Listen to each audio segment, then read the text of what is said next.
È iniziata con l'inno nazionale la terza riunione della conferenza sul digesto dei casi di criminalità organizzata transnazionale. All'evento hanno partecipato il Presidente del Senato Renato Schifani, il Ministro dell'Interno Anna Maria Cancellieri e il Capo della Polizia Antonio Manganelli a Palazzo dei Normanni, sede dell'Assemblea regionale siciliana a Palermo.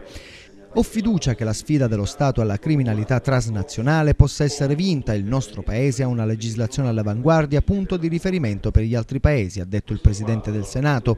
Registro con favore ed attenzione la proposta del Ministro dell'Interno di possibilità di vendita libera dei beni confiscati da immettere nel circuito sano della società, ha concluso Schifani, aggiungendo che qualcuno sostiene ma vi è pericolo che possano essere acquistati dalla criminalità organizzata. È vero, ma se non si assumono responsabilità in questo Paese non si decide. Per il ministro Cancellieri la lotta alla mafia comincia da una buona amministrazione.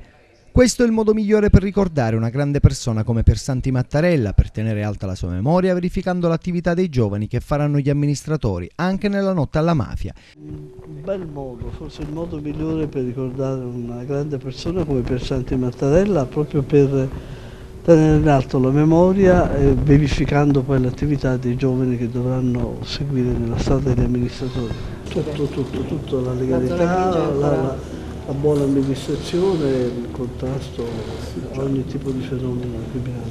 La criminalità oggi si avvale della tecnologia, della globalizzazione e dobbiamo ottenere questo passo.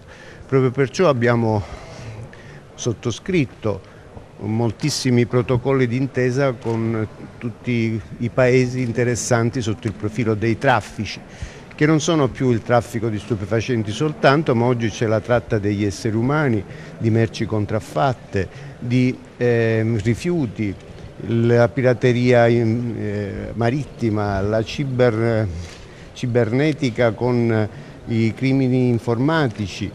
Insomma, si è ampliato il panorama delle merci e dei traffici transnazionali, per cui bisogna che tutti i paesi applichino, non solo firmino e ratifichino, ma applicano con una legislazione nazionale tutte le norme che consentano di perseguire questa criminalità organizzata. La partita poi si complica quando per certi paesi